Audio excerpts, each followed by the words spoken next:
Hola, muy buenas tardes, bienvenidos a Colgate Talk.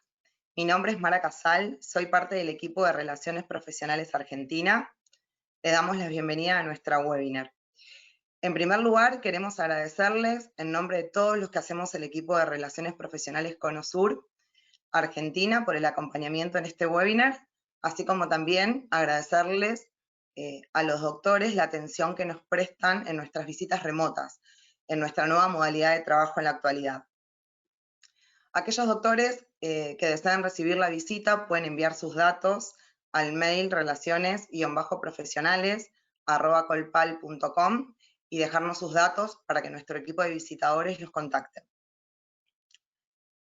También les queremos contar que no solo hay odontólogos conectados de Argentina, sino también de otros países como Uruguay, Chile, Paraguay, Colombia, Perú, México, Bolivia, El Salvador, Brasil. No quiero olvidarme de ninguno y agradecerles a todos por el tiempo puesto en este webinar. Les cuento que la sala virtual tiene una capacidad de 500 inscriptos, pero al mismo tiempo la charla está siendo transmitida en vivo a través de nuestro canal de YouTube. Este canal de YouTube es Colgate Profesional Latinoamérica, así que pueden seguirlo desde allí. Así como también hacer preguntas. Tanto las preguntas que realizan los asistentes en la plataforma, como aquellas preguntas que sean realizadas a través del canal de YouTube, a todas se le dará respuesta al final de la charla. Para nosotros es un placer contar nuevamente con la presencia de la doctora Silvina Filippo, a quien le agradecemos por haber aceptado la invitación para la realización de este webinar, que es una experiencia nueva en estos tiempos actuales. Realmente nosotros consideramos que es una herramienta para poder estar cerca de ustedes y poder seguir trabajando juntos como lo venimos haciendo hace un montón. La doctora Filippo es profesora adjunta de la Cátedra de Periodoncia de la Universidad de Buenos Aires, profesora titular de la Cátedra de Periodoncia 2 de la Universidad de El Salvador, docente de la carrera de especialidad de periodoncia de la Universidad de El Salvador, docente de la maestría en implantología oral que se dicta en USAL AOA y miembro activo de SAP. Así que con ustedes, sin más, los dejo con la doctora para que puedan disfrutar de la charla y nos vemos al final. Gracias.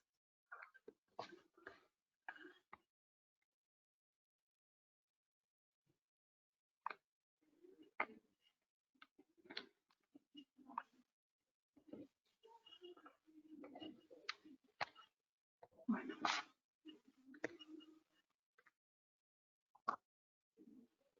Hola, buenas tardes. No sé si está saliendo.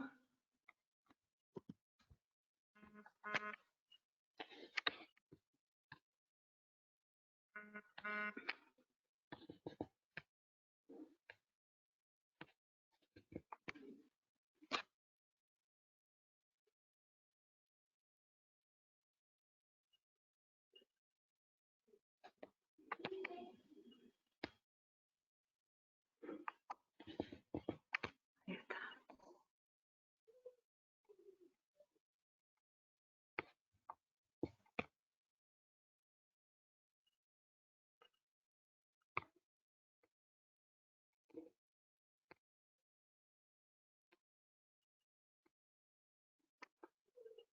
No sé si se ve. Buenas tardes, ¿se escucha?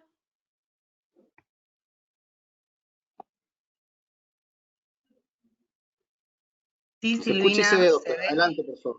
Perfecto, muchas gracias. Ahí hubo un delay, producto de mi inexperiencia. Buenas tardes a todos. Muchas gracias por la presentación, Mara. Quiero agradecerles a ustedes por su presencia. Estoy muy contenta de estar compartiendo este espacio en este momento tan especial y tan especial para nuestra profesión, la odontología. Por eso le quiero agradecer a la doctora Claudia Bevilacqua, presidenta de la Sociedad Argentina de Periodoncia, que me conectó con Mara Casal, de Colgate, para que todo esto saliera impecable, a Rodrigo, que nos está escuchando desde Chile, y le quiero hacer un agradecimiento muy especial a Colgate, no solamente por esta iniciativa, sino porque siempre pone a la especialidad periodoncia en carpeta de los odontólogos. Les quiero contar que elegí esta imagen como fondo de presentación porque tiene mucho que ver con el tema que vamos a abordar hoy, Este es un icónico dibujo de Leonardo da Vinci que recrea una vieja hipótesis de un arquitecto italiano que él sostenía que la perfección del cuerpo humano radicaba por la relación proporcional que guardaban las diferentes partes entre sí y de todas ellas con el sistema.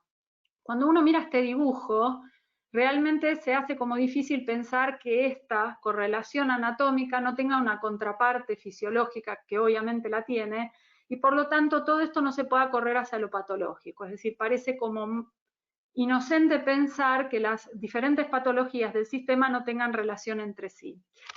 Sin embargo, la relación con las enfermedades bucales y en particular la enfermedad periodontal y el estado sistémico ha sido un tema muy discutido en los últimos 20, 30 años y es un tema aún muy controversial, ya que la evidencia científica no tiene resultados contundentes. Entonces, hoy lo que yo les propongo, lo que les proponemos es hacer una revisión, un update del estado del tema actual con toda la evidencia científica que existe, pero les quiero proponer una visión diferente de este tema, tomarlo desde otra perspectiva, y para tomarlo desde otra perspectiva vamos a usar como base todos los cambios de paradigmas que ha habido acerca de la enfermedad periodontal en los últimos 3 años. Para poder empezar a saber cómo está hoy el tema, tenemos que hacer indefectiblemente un poco de historia. La relación del mal estado bucal y el estado sistémico data de hace muchísimos años, pero tomó bases realmente científicas en el año 1683, en el inicio de la bacteriología, cuando se descubrió que la cavidad bucal tenía microorganismos. A partir de ahí, la cavidad bucal se transformó en un foco infeccioso desde el cual se podían producir infecciones a distancia, y también se la empezó a relacionar no solo con las infecciones a distancia, sino con otras patologías no infecciosas como la diabetes, la sordera, la ceguera, la demencia. En ese momento tan importante fue la relación que de la mano de un fisiólogo alemán, Fischer, que consideraba que no solamente era el mal estado bucal el que traía problemas, sino también la odontología restauradora, la odontología ingresó en una era muy oscura, ya que para poder tratar, prevenir o paliar alguna de las enfermedades sistémicas, la solución era hacer extracciones masivas. Afortunadamente, en el año 1952 aparece un artículo en una revista de la Academia Americana de Medicina, en donde ellos dicen que no existe suficiente evidencia científica como para sostener la relación del mal estado bucal con el resto de las enfermedades sistémicas. En ese momento el tema cayó en punto muerto y solamente quedó un delgado hilo de conexión entre lo que era la infección bucal, la infección focal en la cavidad bucal de cualquier origen y algunas especialidades médicas, en particular los cardiólogos y los traumatólogos.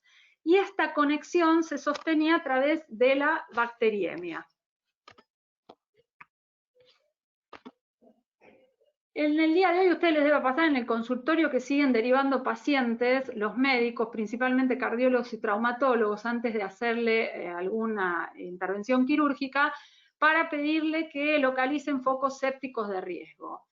Durante mucho tiempo los focos sépticos que llamaban la atención eran los procesos periapicales y no se le prestaba demasiada atención a la infección periodontal, porque la infección periodontal se la asociaba con una simple inflamación de las encías producto de la placa bacteriana.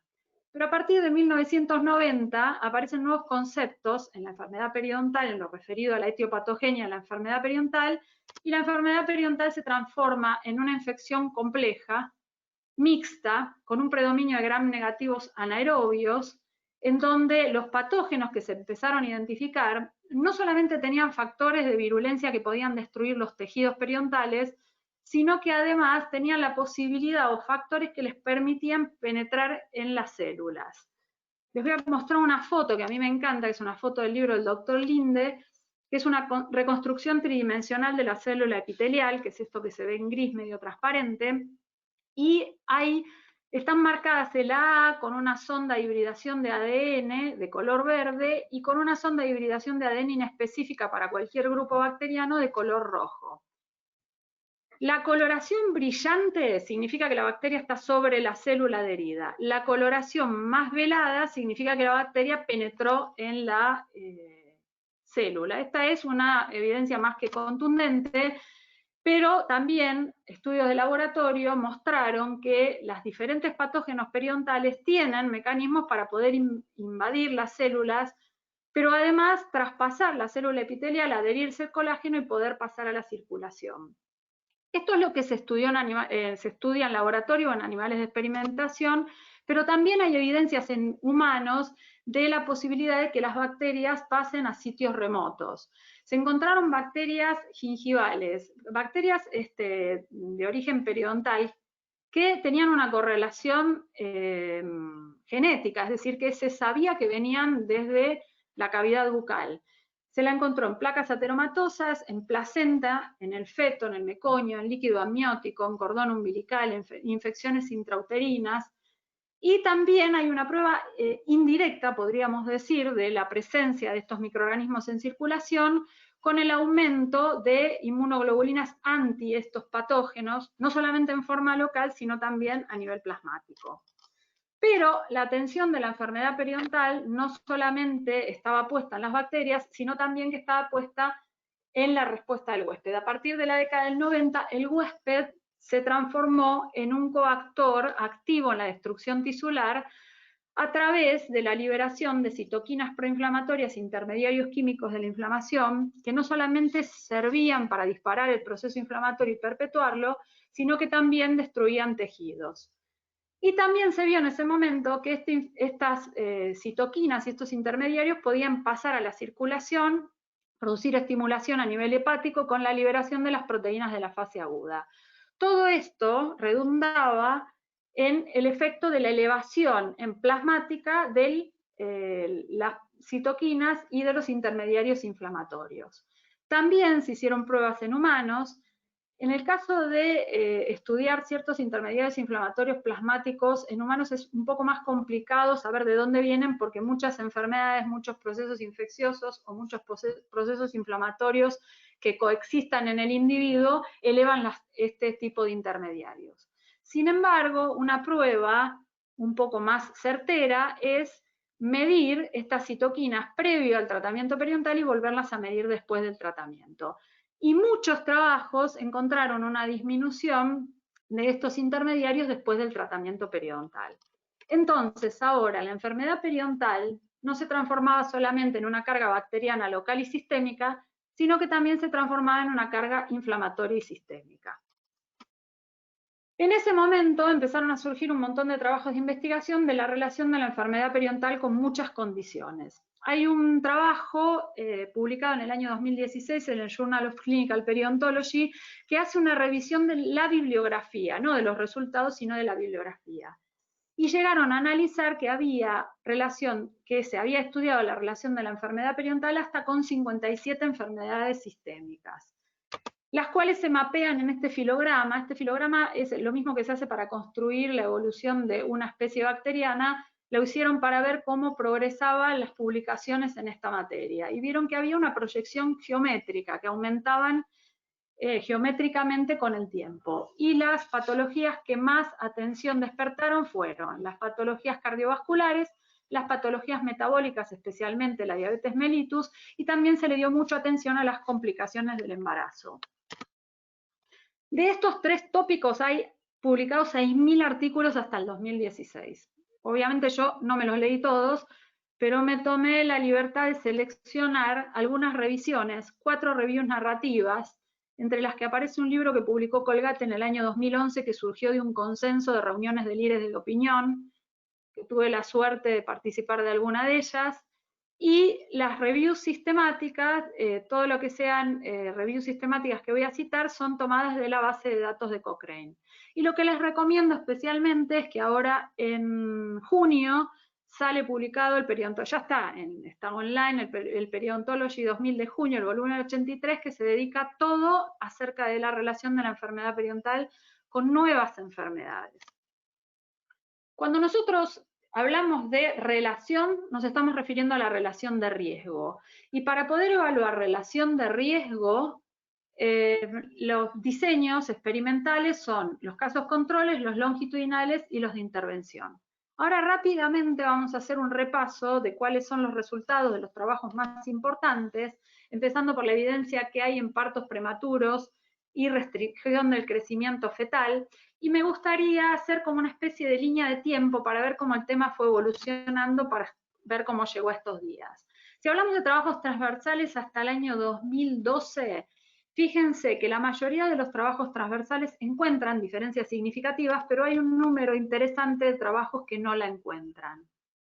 Estos números tienen un valor que va desde bastante heterogéneo, los resultados que van desde un odds que llega casi a 2 hasta algunos con un odds que llega a 8.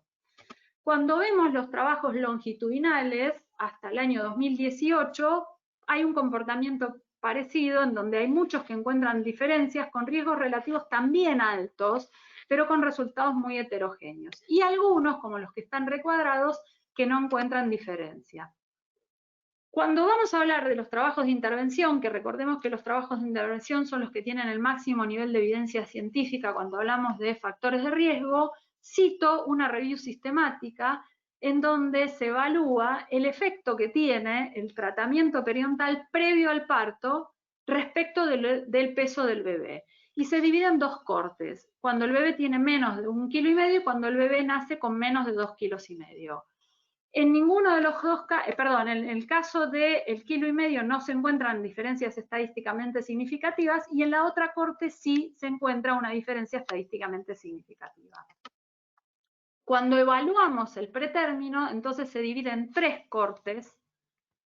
El pretérmino es nacimiento menos de 32 semanas, nacimiento menos de 35 semanas, nacimiento menos de 37 semanas, y las diferencias en ninguno de los 3 casos son estadísticamente significativas.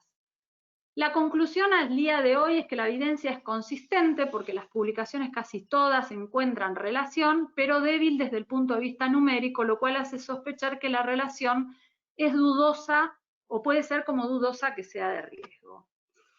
Si abordamos el tema de la diabetes es difícil de evaluar porque las variables a nivel diabético son muchas, pero les voy a mostrar también, siguiendo una secuencia en el tiempo, cuáles son los trabajos que hablan de la relación entre la enfermedad perinatal y el control de la glucemia, y aquí sí los trabajos longitudinales y transversales todos encuentran diferencias estadísticamente significativas. Si bien los odds no son muy altos, sí las encuentran. Y cuando nos referimos al tema de las complicaciones, es decir, no el control de la glucemia, pero las complicaciones diabéticas, es decir, qué relación hay entre la presencia de enfermedad periodontal y que el paciente en un futuro, porque fíjense ustedes que la mayoría son trabajos prospectivos, tenga algún evento relacionado con la complicación diabética, por ejemplo, muerte cardiorrenal o enfermedad terminal renal o pie diabético o algún evento cardiovascular, hay una relación de riesgo con algunos odds que llegan a 3, algunos odds que llegan a 4. Y cuando lo que se evalúa es la enfermedad periodontal como riesgo futuro de incidencia de diabetes, también se encuentra relación, excepto en un solo trabajo. Si tomamos los trabajos de intervención, es decir, ¿qué sucede con la hemoglobina glicosilada cuando yo le trato al paciente la enfermedad periodontal? Se produce, por lo menos en esta review sistemática, un fenómeno medio peculiar que es que encuentran diferencias estadísticamente significativas cuando trato al paciente con raspaje y alisado, pero no cuando lo trato combinado con antibióticos. Nuevamente, la conclusión es que la evidencia científica es consistente pero débil. Y para terminar con los números, vamos a ver qué relación hay entre la evidencia, va a ver qué relación muestra la evidencia científica entre la enfermedad periodontal y enfermedades cardiovasculares.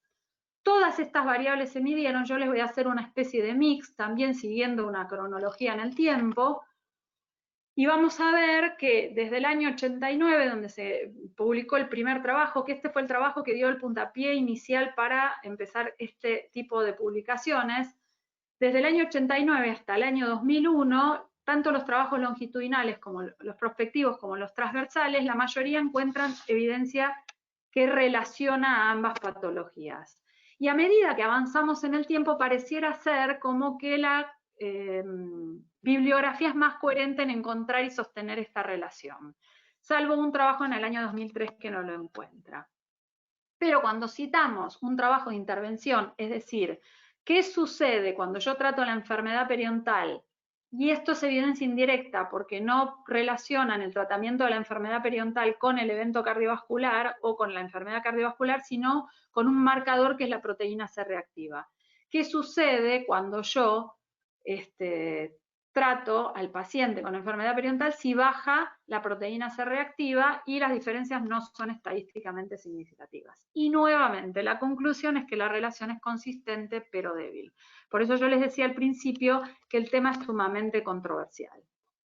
Como el tema sigue siendo controversial y la tendencia mucho no se modifica, se empezaron a preguntar qué pasa con el resto de las 54 enfermedades, cuál es la relación que se puede encontrar con ellas. Y el resto de las enfermedades que se suman a la diabetes son el síndrome metabólico, los problemas cognitivos y de demencia, la obesidad, el cáncer, enfermedades autoinmunes, en particular la artritis reumatoide y la enfermedad intestinal inflamatoria crónica. Todas estas enfermedades se alinean bajo el paraguas de las llamadas enfermedades inflamatorias crónicas, que tienen un comportamiento clínico muy peculiar. Tienen una presentación clínica variable, tienen una evolución no lineal, tienen una respuesta muy variable a los diferentes tratamientos y si no se las trata son automantenidas, es decir, no se resuelven solas. Por ese motivo se las llaman enfermedades complejas. ¿Cuál es el proceso que tienen en común estas enfermedades que las liga? El proceso es el mecanismo patogénico, que es una inflamación desregulada. ¿Y qué dispara una inflamación desregulada? Todas estas enfermedades tienen en común la característica de ser multifactoriales. Tienen un factor que las desencadena, que en la mayoría de ellas se desconoce cuál es, en algunas son factores microbiológicos, bacterianos, virósicos, pero en la mayoría se desconoce cuál es, pero después tienen una fuerte carga genética con un componente importante epigenético y una variable de conducta. Quiere decir entonces que a esta columna de la derecha nosotros podríamos sumarle la enfermedad periodontal, ¿por qué no? La enfermedad periodontal tiene un mecanismo patogénico inflamatorio, ya vimos que libera a la circulación intermediarios químicos de la inflamación. Si la podemos relacionar como factor de riesgo, yo diría que guarda más factores en común con estas patologías para alinearse dentro de este conjunto de patologías más que para ser un factor de riesgo. Entonces, la enfermedad periodontal no era lo que parecía, no era simplemente una enfermedad infecciosa. ¿Hay nuevos cambios de paradigmas acerca de la enfermedad periodontal? En el año 2017 se hizo una reunión en Chicago de la Academia Americana de Periodontología y de la Federación Europea de Periodoncia, para sacar la nueva clasificación, difícil de entender, algo que nos está costando mucho a los periodoncistas. Pero entre los artículos que se publicaron aparece esta definición. Definen a la enfermedad periodontal como una enfermedad inflamatoria crónica multifactorial asociada a una biopelícula disbiótica caracterizada por la progresiva destrucción del aparato de inserción. Evidentemente la enfermedad periodontal ya no es lo mismo. Y obviamente estos cambios en la etiopatogenia tienen un impacto directo en el diagnóstico y el tratamiento. Pero para poder ver por qué caminos va la periodoncia hoy, me gustaría desandar un poco el camino y ver cómo llegamos a que la enfermedad periodontal se transforme en esto. ¿Qué es una biopelícula disbiótica? Lo primero que tenemos que ver es que la disbiosis es lo opuesto de eubiosis. Y la eubiosis se define como el equilibrio entre los microorganismos componentes de las microbiotas. ¿Y qué son las microbiotas? Las microbiotas se definen como todos los microorganismos que viven en relación simbiótica, y este es un término muy importante, con los mamíferos. Si uno quiere imaginarse una eubiosis, esta fotografía es la mejor representación.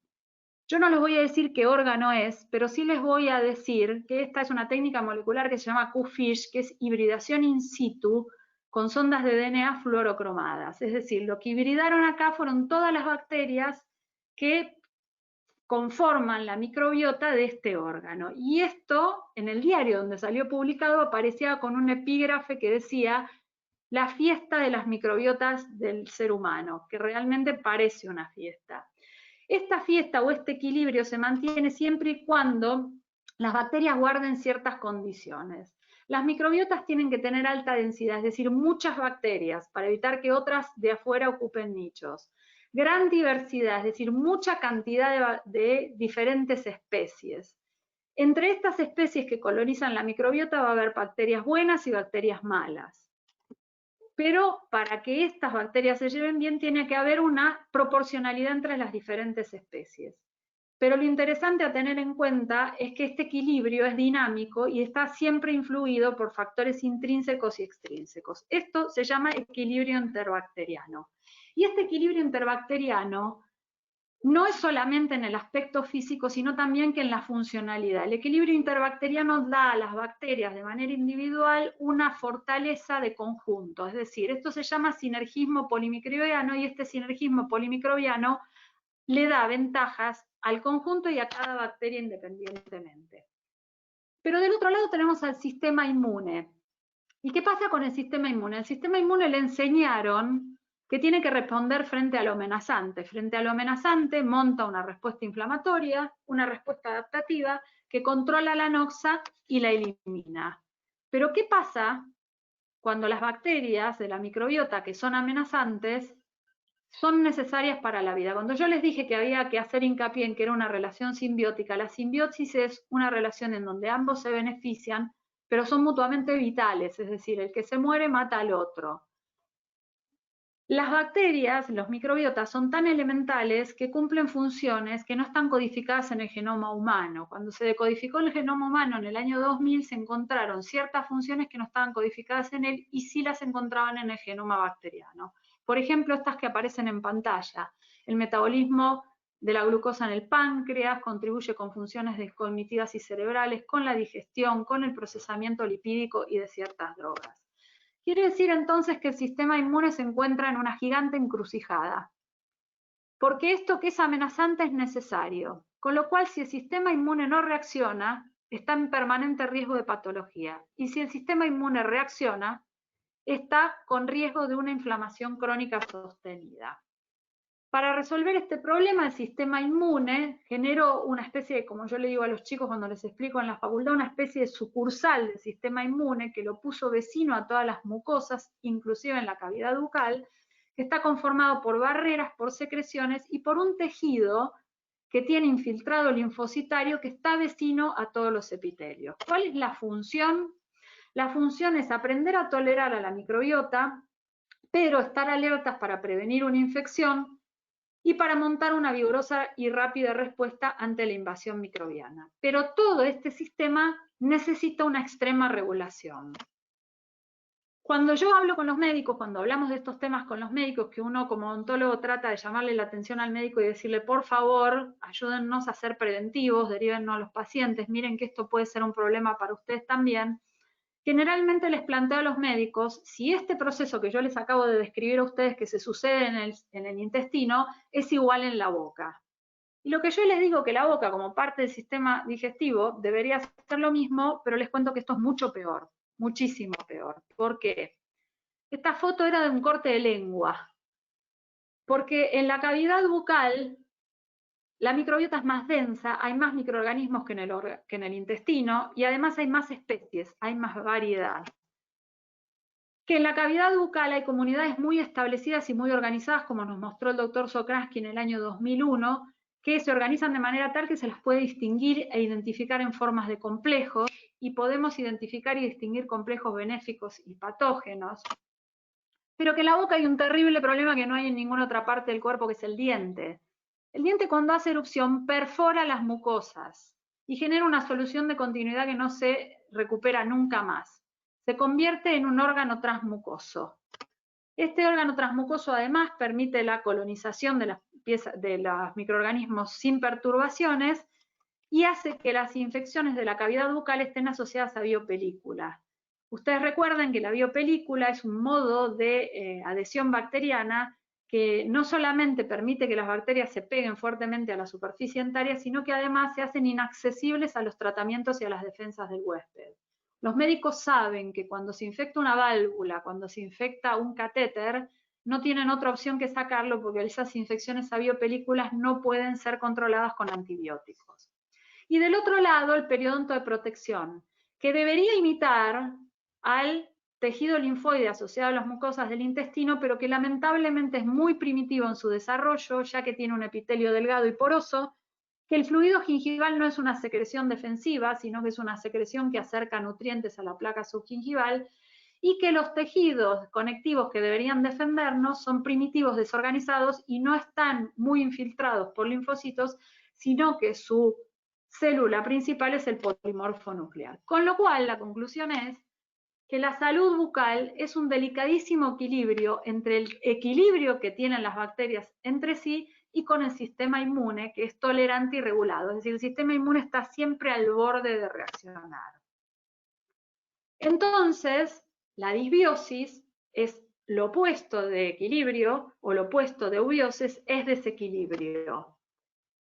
Pero lo importante y lo novedoso para la enfermedad periodontal es que disbiosis es diferente de infección. ¿Y cuál es la diferencia? Una infección encuentra un actor protagonista al cual hay que perseguir.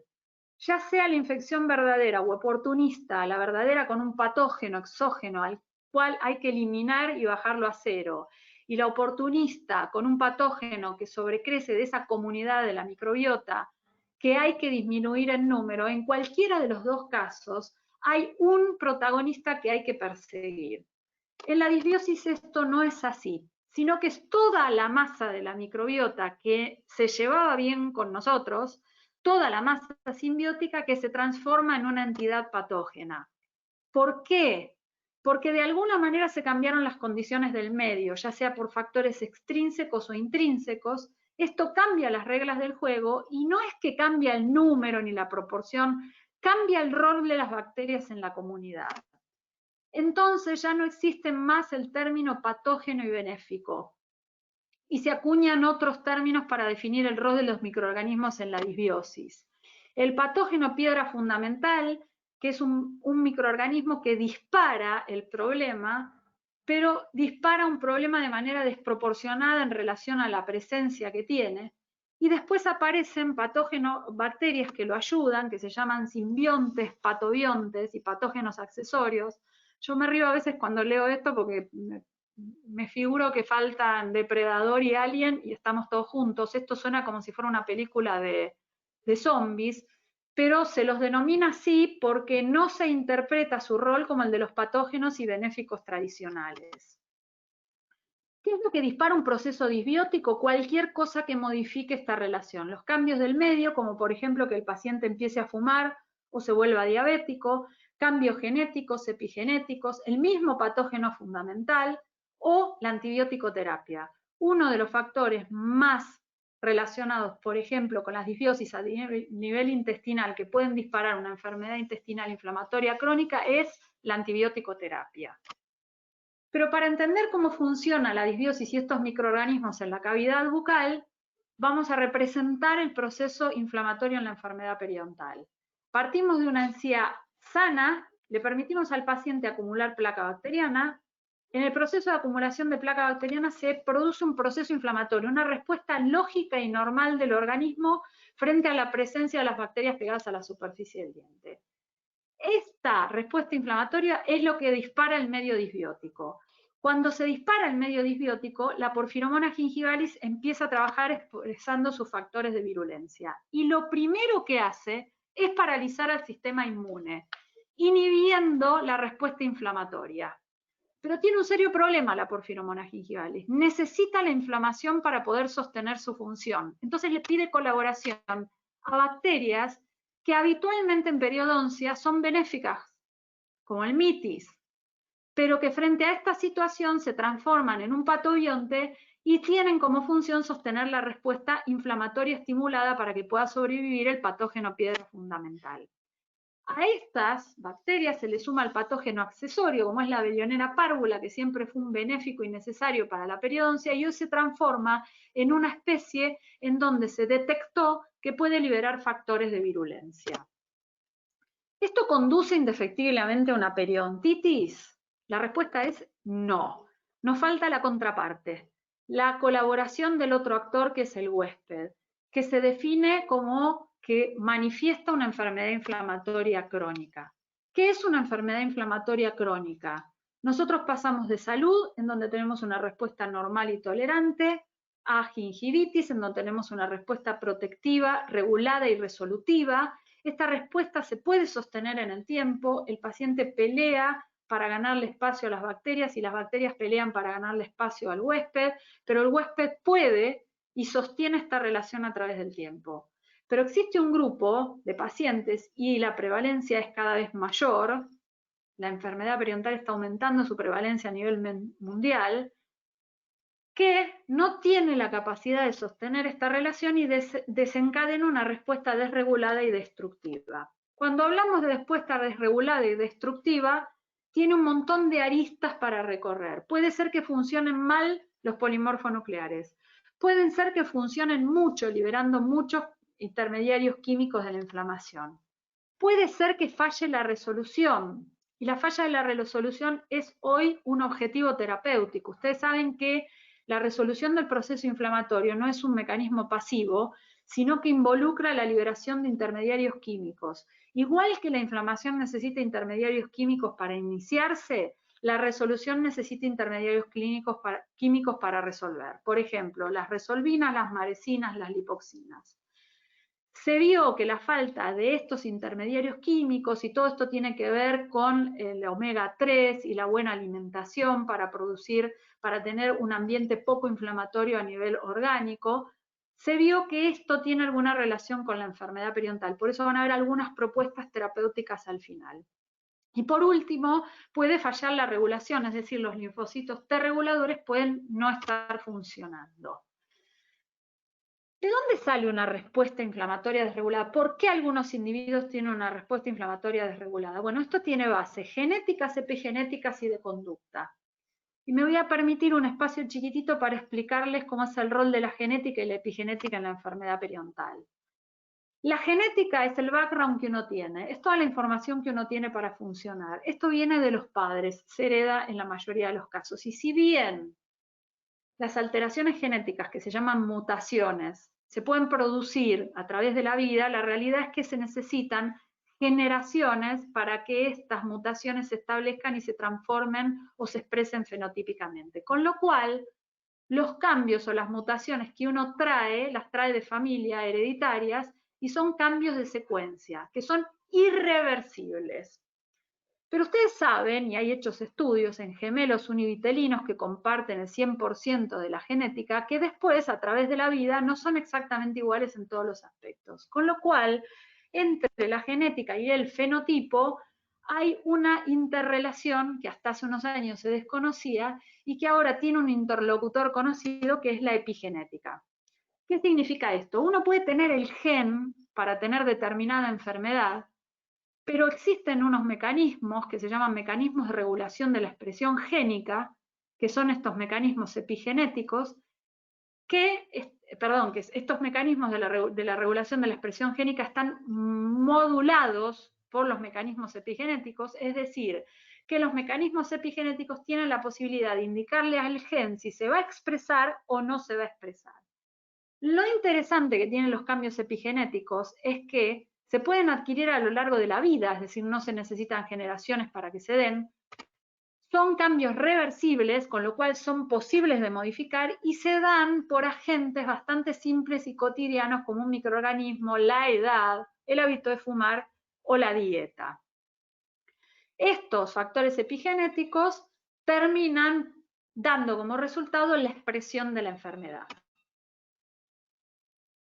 En este momento nosotros estamos pensando que tenemos bacterias que pueden provocar cambios epigenéticos, una respuesta inflamatoria que puede provocar cambios disbióticos para que las bacterias crezcan. Entonces, la pregunta que habría que saber para poder tener una actitud clínica concreta y saber por dónde atacar, es saber qué dispara este problema. Si es el proceso inflamatorio que desencadena la disbiosis, o es la disbiosis que deja en evidencia el proceso inflamatorio alterado que el paciente trae. Y la verdad que lamentablemente no tengo respuesta para eso, porque esta respuesta es igual que preguntarse quién es primero, si el huevo o la gallina.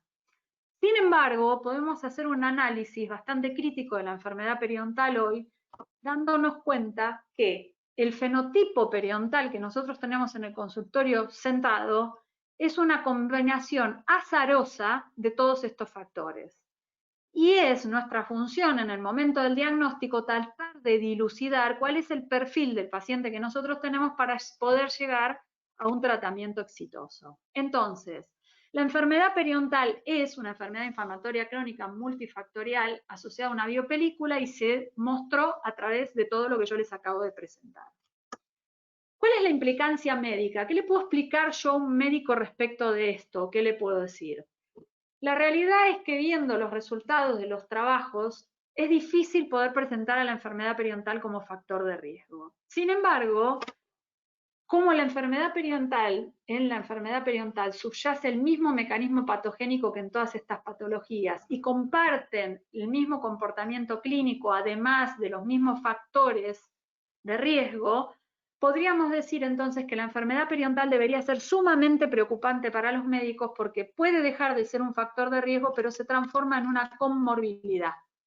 ¿Qué significa una comorbilidad? Es una enfermedad coexistente que contribuye a empeorar la condición de la enfermedad de base. En el caso de la enfermedad periodontal, es una coexistencia o puede ser una coexistencia con todas estas enfermedades que aumenta la carga inflamatoria total.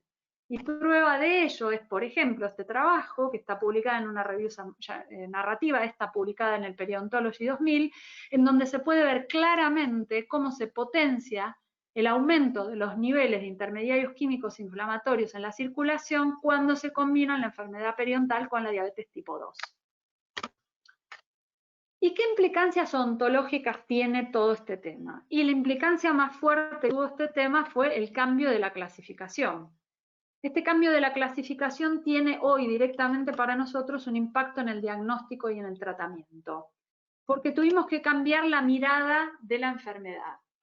La enfermedad periodontal con la clasificación del año 1999 ponía un protagonista al cual había que perseguir, que eran los microorganismos. Era una enfermedad puramente infecciosa en donde el huésped tenía un rol, pero tenía un rol menor. Entonces, el objetivo del diagnóstico era poder leer clínicamente qué perfil microbiológico tenía ese paciente y qué perfil de respuesta del huésped. Entonces, los pacientes se clasificaban en agresivas o crónicas. Los agresivos se suponía que tenían un perfil microbiológico con un predominio de patógenos del complejo rojo y naranja, mientras que las periodontitis crónicas tenían un perfil microbiológico mucho más mixto. El problema era que las variables clínicas que uno tenía que tomar para diagnosticar la periodontitis agresiva eran absolutamente imprecisas. Lo primero que había que deducir era la evolución, y uno, si el paciente no lo conocía, era muy difícil deducir si ese paciente venía evolucionando rápido o no, es decir, si venía perdiendo inserción rápido o no. Lo otro que había que preguntar eran los antecedentes familiares, porque se suponía que las periodontitis agresivas tenían un componente de agregación familiar, pero la mitad de los pacientes no tienen ni idea de por qué los padres perdieron los dientes, y si la tienen, generalmente está distorsionada la idea. Y después, una periodontitis debía ser agresiva si no presentaba factores de riesgo, vale decir que eso te daba la garantía de que la gravedad del cuadro estaba solo dada por la combinación microbiológica con la respuesta del huésped. Entonces, cuando vos diagnosticabas periodontitis agresiva, ya sabías que el perfil de respuesta tenía un predominio a bacterias del complejo naranja y del complejo rojo, mientras que cuando le ponías el nombre de periodontitis crónica al paciente tenías este perfil más mixto. Esto tenía un impacto terapéutico. El problema fue, y esto fue lo que motivó el cambio de clasificación, entre otras cosas, que cuando se construían estos esquemas de perfil microbiológico de los pacientes, no había una coincidencia en el perfil microbiológico que se suponía con la clínica. Por ejemplo, son todos los perfiles microbiológicos que presentaron diferentes pacientes con diagnóstico clínico de periodontitis crónica. Significa que había pacientes que tenían un perfil microbiológico más parecido a la agresiva que a la crónica. ¿Y esto es un problema? Y sí, probablemente era un problema porque la terapia con la clasificación del año 99 estaba destinada a bajar los niveles de infección y a controlar los patógenos, ya que el target era la infección periodontal. Entonces, como la periodontitis era una periodontitis agresiva que perfilaba con un predominio del complejo naranja y rojo, muchos autores preconizaban acompañar la terapia mecánica no quirúrgica con antibióticos, desde el inicio de la terapia mecánica no quirúrgica. Hay otra escuela que dice que también hay que medicar la periodontitis agresiva, que había que medicar la periodontitis agresiva, pero a partir del momento en el que se terminaba la terapia no quirúrgica. Al margen de esta disquisición menor, ambos decían que las periodontitis agresivas debían medicarse cuando estaban diagnosticadas como agresivas. Era una condición sine qua non. Sin embargo, la periodontitis crónica se dejaba el antibiótico para los casos más severos que hipotéticamente no respondían con la terapia no quirúrgica. Y quedó la terapia quirúrgica en este panorama como un poco relegada. Sin embargo, después de tantos años de esta clasificación y de estas medidas terapéuticas, podemos decir que la terapia periodontal fracasa. ¿Y en qué nos basamos? Lo podemos decir cuando observamos cuál es el resultado respecto de las bolsas residuales en pacientes que tuvieron terapia quirúrgica. El 3% de los sitios, en el 71% de los pacientes quedan con bolsas residuales, es decir, la infección no resuelve. Los que tenían terapia farmacológica, el 16% de los sitios quedan con el 16% de los sitios quedan con bolsas residuales en el 84% de los pacientes. Y esto, lógicamente, tiene un impacto en la pérdida de inserción futura. Casi todos los tratamientos, como pueden ver, el raspaje alisado, la terapia quirúrgica y la terapia farmacológica, tienen un impacto negativo futuro con sitios que persisten en la pérdida de inserción a través del tiempo. Algunos más, algunos menos, pero todos tienen sitios que siguen perdiendo inserción. ¿Qué nos propone la nueva clasificación? La nueva clasificación nos propone quitarnos de la cabeza la idea de que la enfermedad periodontal es una enfermedad infecciosa convencional, con un modelo convencional, y que la enfermedad periodontal es el resultado de la combinación azarosa de diferentes factores que conducen a diferentes fenotipos. Que estos fenotipos no son enfermedades distintas, sino que son diferentes presentaciones clínicas de la misma severidad. Entonces, lo que nosotros tenemos que manejar son diferentes niveles de severidad de la lesión. Entonces, clasificamos a las enfermedades periodontales respecto de los estadios, considerando la severidad con signos y síntomas clínicos concretos, medibles y tangibles, no como lo de antes que era la evolución.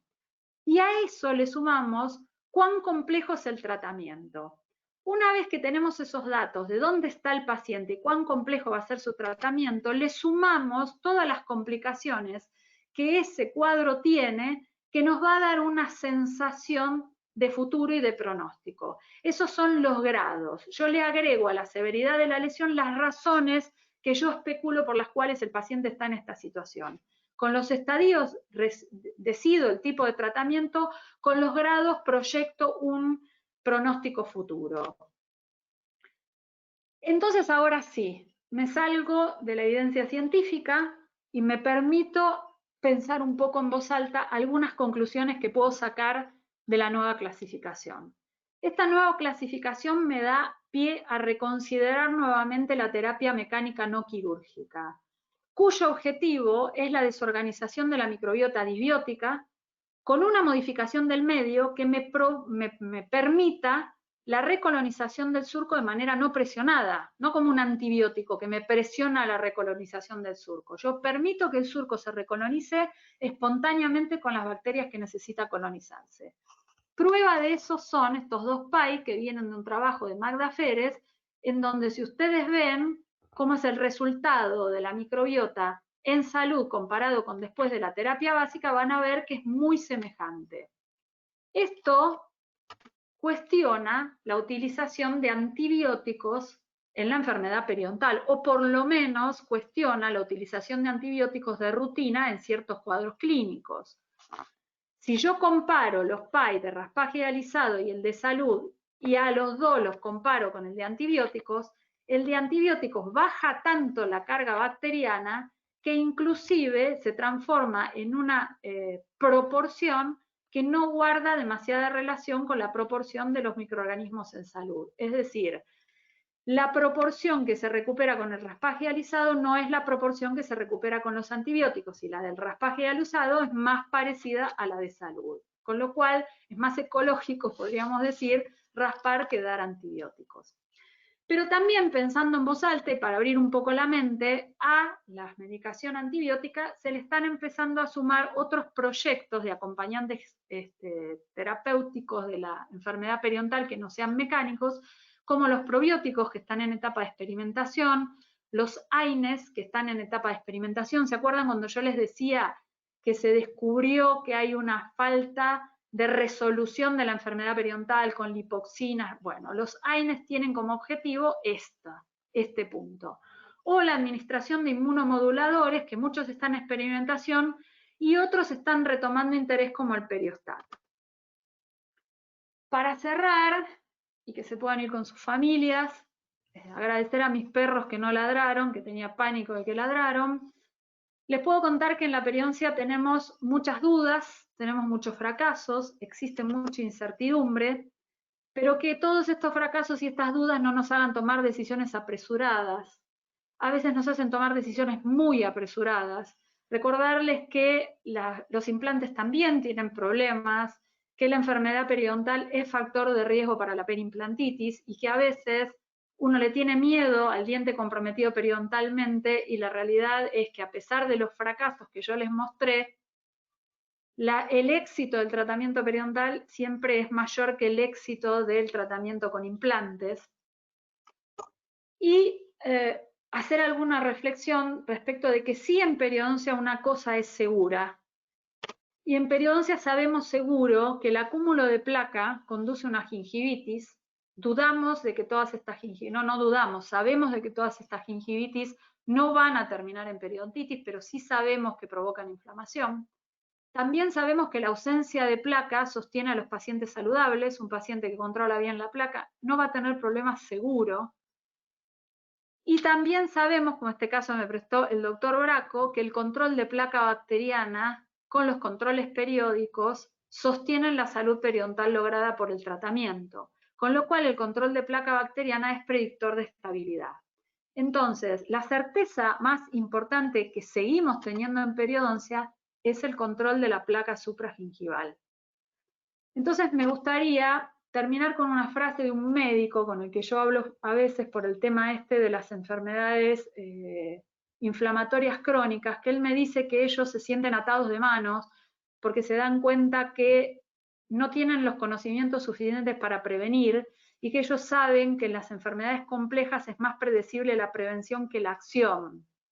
Lo que yo me pregunto es, en la odontología tenemos la clave para la prevención. ¿Qué nos pasa a los odontólogos que todavía no podemos prevenir las enfermedades bucales? Entonces quiero terminar con un chiste de Mafalda que me parece que es muy adecuado para este final. Mafalda se acerca a un grupo de obreros y le pregunta, ¿están buscando las raíces de lo nacional? Y el capataz lo mira y le dice, no, nena, estamos buscando un escape de gas.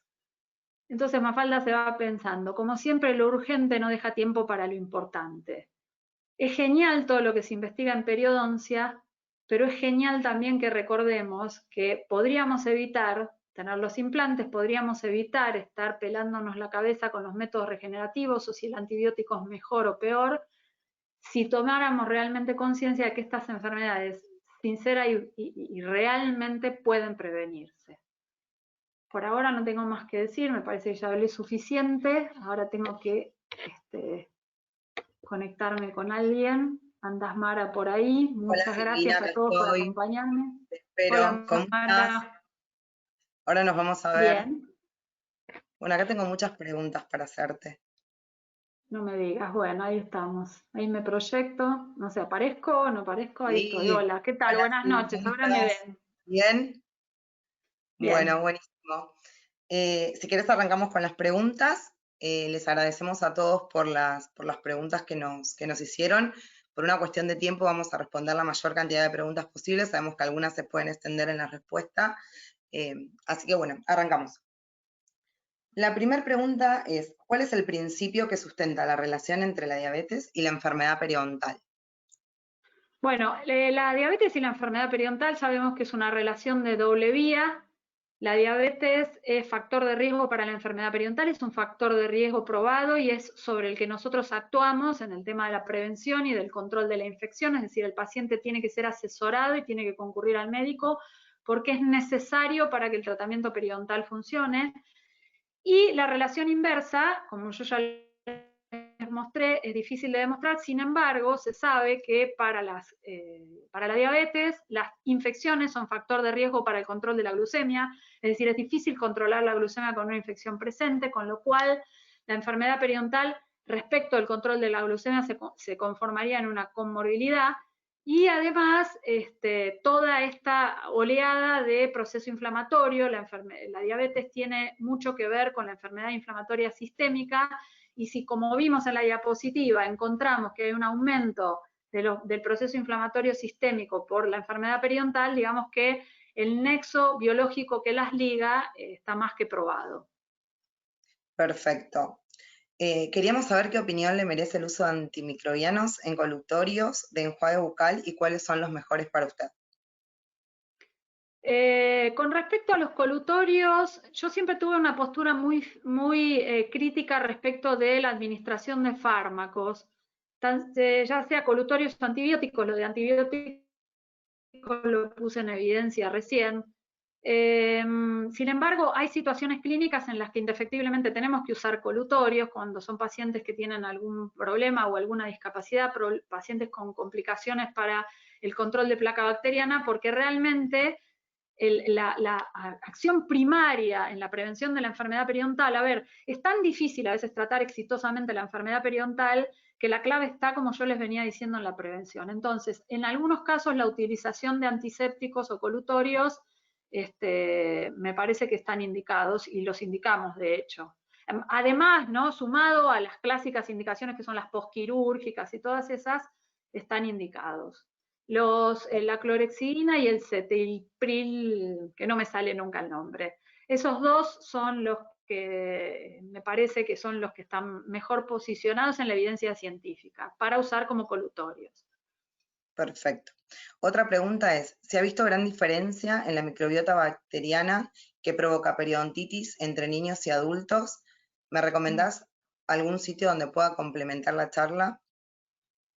Mira, con respecto a la periodontitis en niños, tiene una prevalencia bajísima la periodontitis en niños y se consideraba dentro de la clasificación de las periodontitis agresivas porque se suponía que un niño que tenía una periodontitis tenía que ser una periodontitis obviamente agresiva, con una flora agresiva y una respuesta complicada, porque es difícil que el niño tenga los años de evolución de esta relación para que la patología se exprese. Sin embargo, a mí se me ocurre que si un nene, estamos hablando de un nene menor de 12 años, si el nene es un poquito más que nene, si es adolescente, por ahí estamos hablando de una periodontitis, podríamos estar hablando de una periodontitis. Ahora, si estamos hablando de un nene menor de 12 años, yo intentaría buscar alguna enfermedad o alguna condición sistémica que esté afectando a este nene para tener una enfermedad periodontal a esa edad. En lo que era antes la prepuberal, ¿no? Que se dejó de llamar prepuberal y que se la asoció exclusivamente a ciertas condiciones sistémicas, como por ejemplo, el ejemplo más gráfico es el síndrome de Papillon-Lefebvre. Por eso yo le diría que si se ve o se diagnostica una periodontitis en chicos, que lo tienen que derivar para buscar alguna enfermedad sistémica, ¿no? Perfecto. Otra pregunta que deriva de la del colutorio, dice, ¿qué recomienda para el control de placa? Crema, cepillo. Sí, a ver, con respecto a la higiene bucal, es un tema que a mí me fascina, los que me conocen lo saben.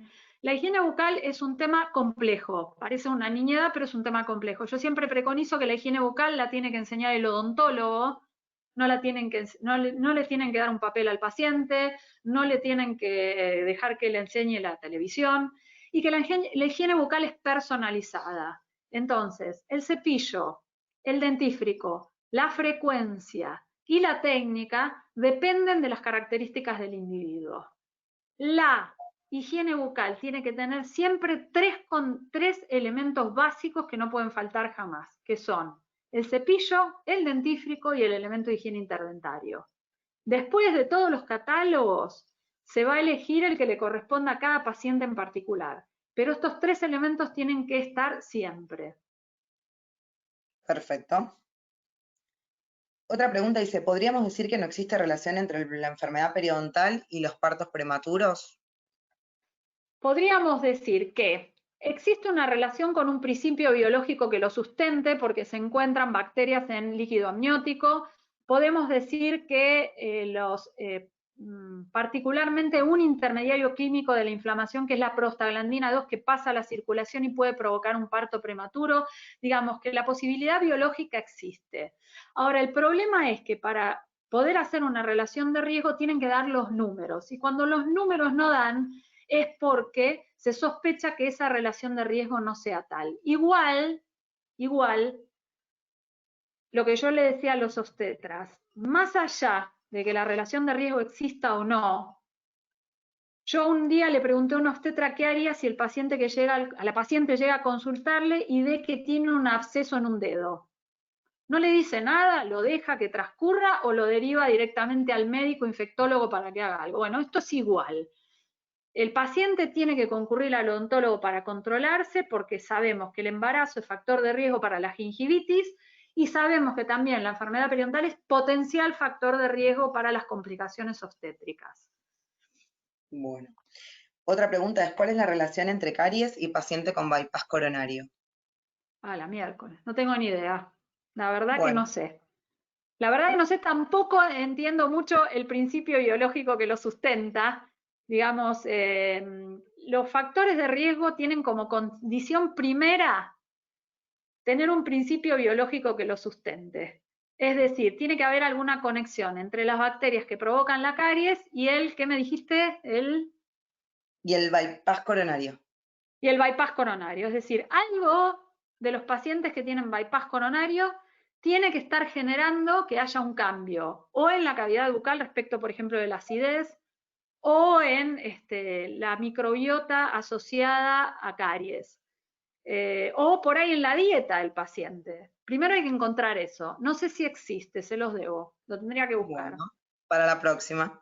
Para la próxima. Otra pregunta que nos dejan acá los oyentes es, ¿cuál es la implicancia médica de la enfermedad periodontal? Y sigue la pregunta y dice, si hay alguna relación entre la enfermedad periodontal y virus. Ah, sí. Eso hasta ahora empezó como a resurgir nuevamente. Eso es un tema que lo trata Slots hace muchísimos años. Hay bastantes publicaciones.